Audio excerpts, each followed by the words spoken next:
संत श्री अच्युतानंद दास एक ऐसा नाम जिन्हें लोग उनके द्वारा की गई भविष्यवाणियों के लिए जानते हैं। उनकी भविष्यवाणियों को पढ़कर ऐसा लगता है जैसे उन्होंने भविष्य को आज से कई साल पहले ही देख लिया था। वह भूत, भविष्य एवं वर्तमान में होने वाली घटनाओं को एक साथ देख सकते थे और अपनी इसी शक्ति और ज्ञान के बल पर उन्होंने एक पुस्तक लिखी जिसका नाम भविष्यमालिका है। भविष्यमालिका पुस्तक के कई अलग अलग भाग हैं जिसमें की गई भविष्यवाणियां 100% सत्य हुई हैं और आगे भी सत्य होना निश्चित है। उन्होंने अपनी भविष्यवाणियों में बताया है कि कल की अवतार कब होगा, दुनिया के अंत के पहले क्या स्थिति होगी, दुनिया का अंत कैसा होगा, भारत का अंतिम राजा कैसा होगा, चीन की स्थिति क्या होगी, अमेरिका और रूस की स्थिति क्या होगी, भारत की क्या स्थिति होगी, तीसरा विश्व युद्ध कैसे लड़ा जाएगा और इसके बाद कैसे पुनः संसार का विनिर्माण होगा। इन सभी बातों पर उन्होंने बहुत सी महत्वपूर्ण भविष्यवाणियां की हैं।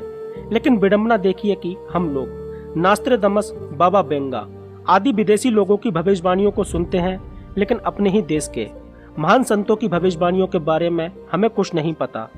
नमस्कार दोस्तों, स्वागत है एक बार फिर से आपके YouTube चैनल रहस्य दुनिया हिंदी पर।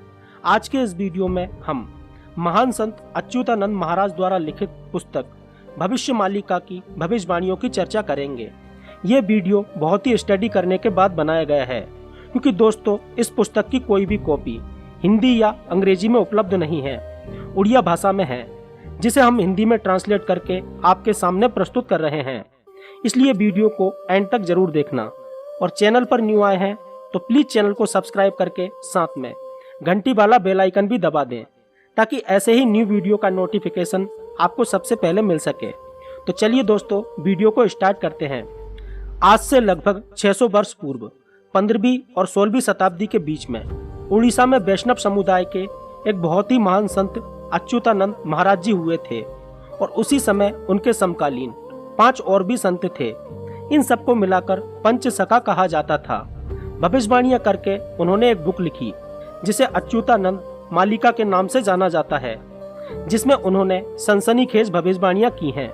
उनकी भविष्यवाणियां नास्ट्रेदामस की तरह नहीं है कि किसी को भी समझ नहीं आए। शायद आप जानते होंगे कि नास्ट्रेदामस की भविष्यवाणियों की भाषा समझ नहीं आती है।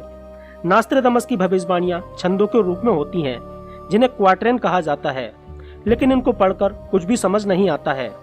जब कोई घटना घट जाती है तो लोग कहने लगते हैं कि देखो नास्ट्रेदामस ने तो ऐसा बोला था, लेकिन संत अच्युतानंद दास जी ने बिल्कुल क्लियर कट और सीधा और साफ भाषा में भविष्यवाणियां की हैं।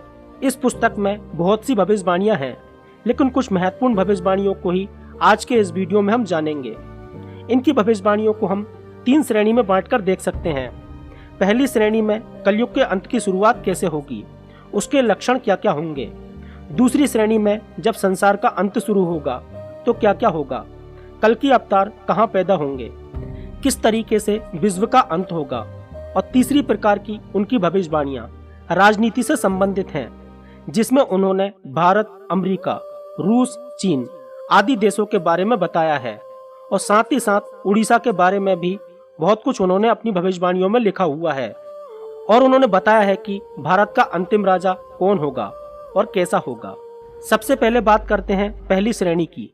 वो भविष्यमालिका में लिखते हैं कि सूर्य अपनी परोपकारिता छोड़ देगा, अर्थात सूर्य जिसे पृथ्वी पर जीवन देने वाला माना जाता है वह जीवन लेने वाला बन जाएगा। जैसा कि हम आजकल देख भी रहे हैं कि कई लोग सूर्य से निकलने वाली परावैंगनी किरणों के कारण स्किन कैंसर जैसी आदि बीमारियों से पीड़ित हो रहे हैं और इसमें से कई लोगों की जान भी जा रही है। वह लिखते हैं कि एक समय ऐसा आएगा जब लोग भगवान को भूल जाएंगे, अच्छे कर्मों को भूल जाएंगे और तो और भगवान के भक्तों और धर्म का मजाक उड़ाने लग जाएंगे। भगवान के भक्तों को कुछ लोग परेशान करना भी स्टार्ट कर देंगे और धीरे धीरे ईश्वर के भक्तों और ईश्वर को मानने वालों की संख्या बहुत ही कम रह जाएगी। संस्कार पूरी तरह से खत्म हो जाएंगे।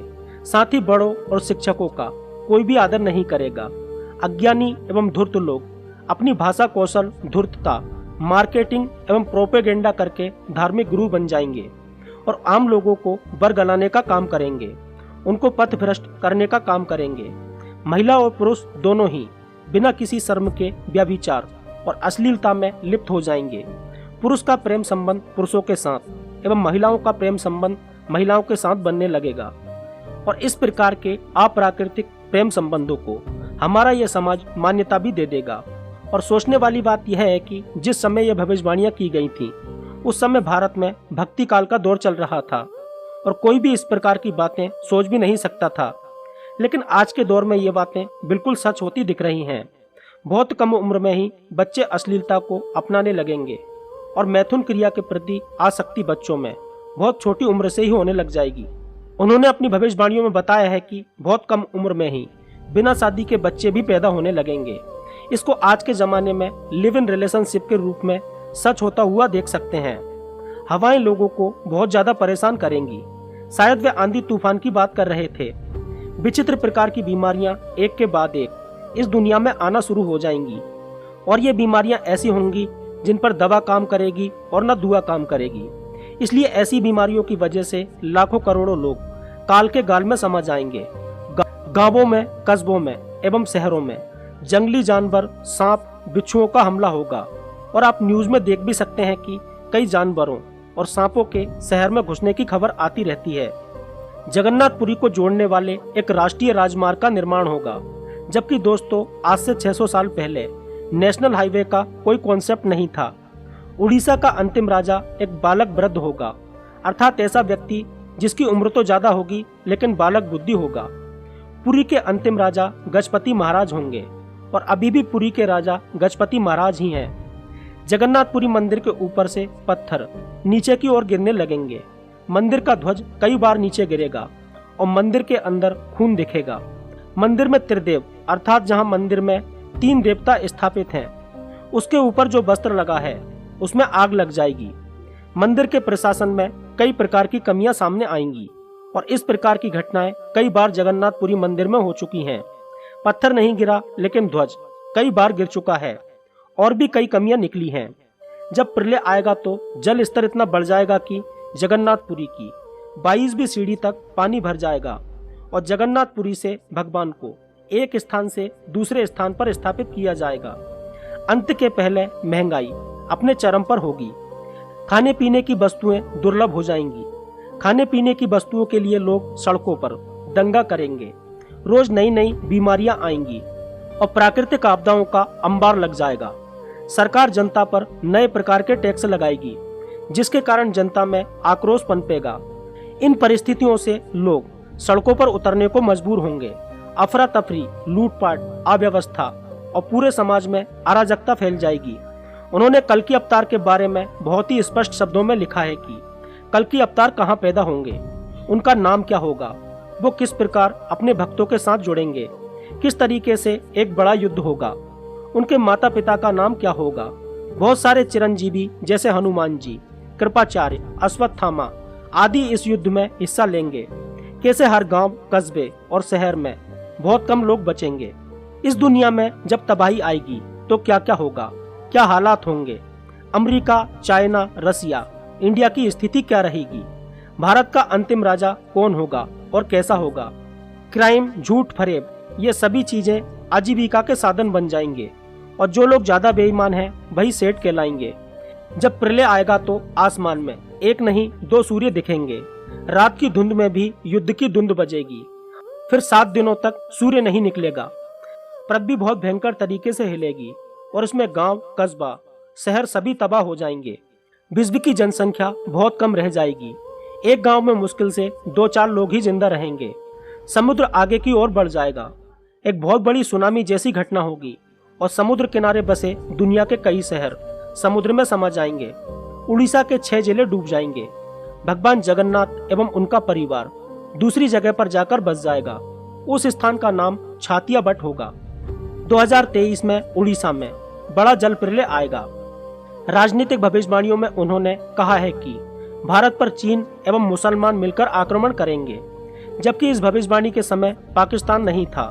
हो सकता है पाकिस्तान और चीन मिलकर भारत पर आक्रमण करें और ये युद्ध काफी दिनों तक चलेगा। 2024 में बहुत बड़ी त्रासदी आएगी जिसमें लाखों करोड़ों लोग मारे जाएंगे। मालिका के अनुसार कल्कि अवतार संबल ग्राम में होगा। संबल उड़ीसा में भी है और उत्तर प्रदेश में भी है। और भारत के कई गांवों का नाम संबल है, लेकिन उनका इशारा शायद उड़ीसा के संबल की ओर है। भगवान कल्कि पब्लिसिटी से दूर रहेंगे और जंगल या दूर दराज के क्षेत्रों में अपने अनुयायियों से एंगेज करेंगे। उनके अधिकांश समर्थक भी अपने आप को पब्लिसिटी से दूर रखेंगे और अंडरग्राउंड रहेंगे और समय आने पर वह भगवान कल्कि की तरफ से खड़े रहेंगे। मालिका के अनुसार जितने भी चिरंजीवी हैं, जैसे हनुमान जी, कृपाचार्य, अश्वत्थामा आदि भगवान कल्कि का युद्ध में साथ देंगे। श्री शिशु अनंत मल्लिका के अनुसार भगवान कल्कि के 74,000 डेवोटीज एक जगह पर जन्म लेंगे और ये सब महाभारत के समय के लोग होंगे जो पुनः धरती पर वापस जन्म लेंगे और भगवान कल्कि के साथ मिलकर युद्ध लड़ेंगे। इसके साथ ही 64 धार्मिक गुरु और 8 सैन्य अधिकारी भी जन्म लेंगे, लेकिन ये सभी वैष्णव संप्रदाय के नहीं होंगे बल्कि गृहस्थ होंगे। विष्णु यश एवं जसोमंती कल्कि भगवान के माता पिता होंगे। इन दोनों के संयोग से चक्रपाणी अर्थात कल्कि भगवान जन्म लेंगे। इस पुस्तक में कल्कि भगवान का नाम चक्रपाणी बताया गया है।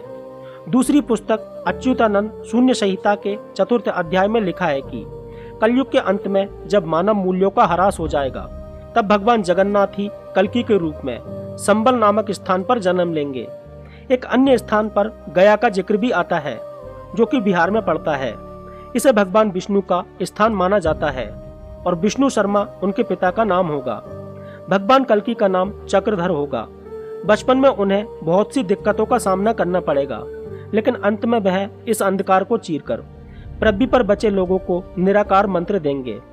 अगाथा भविष्य मालिका के अनुसार, जो कि भविष्य मालिका का एक भाग है, के अनुसार जो भी लोग इस घोर कलयुग में धर्म के रास्ते पर चलने वाले हैं, वे जान ले कि चक्रधर ही कल्कि अवतार होंगे। इसका मतलब कि भगवान कल्कि का जन्म चक्रधर के रूप में होगा। भविष्य मालिका की माने तो कलयुग के अंत की शुरुआत हो चुकी है और भगवान कल्कि भी जन्म ले चुके हैं। यदि भविष्य मालिका की माने तो भगवान कल्कि अपनी शक्तियों से इस विश्व में एक युद्ध की परिस्थिति पैदा करेंगे और ये युद्ध अच्छे और बुरे लोगों के बीच होगा, अर्थात अच्छाई एवं बुराई के बीच। इस युद्ध की विभीषिका सबको झेलना पड़ेगी। लोग कीट पतंगों की तरह मरेंगे और लोग इतने त्रस्त हो जाएंगे कि त्राही माम करेंगे और किसी अवतार के अवतरित होने की प्रार्थना करेंगे, अर्थात गुहार लगाएंगे। और यही वह समय होगा जब कल्कि भगवान अपने आप को लोगों के समक्ष प्रस्तुत करेंगे। एक भयंकर युद्ध होगा और इसके बाद विश्व की जनसंख्या 64 करोड़ रह जाएगी, अर्थात आज के हिसाब से केवल 7-8% लोग ही बचेंगे और इसमें से भी 33 करोड़ लोग भारत में रहेंगे, बाकी 31 करोड़ पूरे विश्व में रहेंगे। मतलब भारत में भी 100 करोड़ लोगों को मरना पड़ेगा। ये मरने वाले वह लोग होंगे जो धर्म के रास्ते पर नहीं हैं, अधर्म के रास्ते पर हैं, जो लोग बंगला गाड़ी बनाने में इतने मग्न हैं कि मानव मूल्यों को उन्होंने छोड़ दिया है। इस युद्ध के बाद जब विश्व की जनसंख्या बहुत कम रह जाएगी, तब इस विश्व का भगवान कल्कि पुनर्निर्माण करेंगे। इसके बाद 1000 वर्षों तक शांति बनी रहेगी। यदि भविष्य मालिका की माने तो अमेरिका का भी बहुत सा हिस्सा जलमग्न हो जाएगा और रूस पूरी तरह से हिंदू राष्ट्र बन जाएगा। चीन तबाह हो जाएगा और कई भागों में विभक्त हो जाएगा। भारत का अंतिम राजा ऐसा होगा जिसकी कोई संतान नहीं होगी, मतलब कि वह संतान विहीन होगा और एक योगी पुरुष होगा। क्या उनका इशारा नरेंद्र मोदी की ओर था, क्योंकि उनकी भी कोई संतान नहीं है, या फिर वह योगी आदित्यनाथ की बात कर रहे थे क्योंकि वह भी योगी पुरुष हैं और उनकी भी कोई संतान नहीं है, या फिर भविष्य मालिका का इशारा किसी और व्यक्ति की ओर है जिसके बारे में हमें जानना जरूरी है। भविष्य मालिका की माने तो ये दुनिया अपने अंतिम पड़ाव पर पहुंच चुकी है। इसमें लिखा है कि 2025 के बाद का समय एक विभीषिका के समान होगा। तो दोस्तों, ये थी भविष्य मालिका पुस्तक की कुछ महत्वपूर्ण भविष्यवाणियां। आप इन भविष्यवाणियों के बारे में क्या सोचते हैं? आपकी राय हमें कमेंट सेक्शन में जरूर बताना। और यदि वीडियो अच्छा लगा हो तो प्लीज वीडियो को लाइक करें, दोस्तों के साथ शेयर करें और चैनल को सब्सक्राइब करें। मिलते हैं नेक्स्ट वीडियो में किसी ऐसे ही टॉपिक के साथ। तब तक के लिए बाय बाय, धन्यवाद।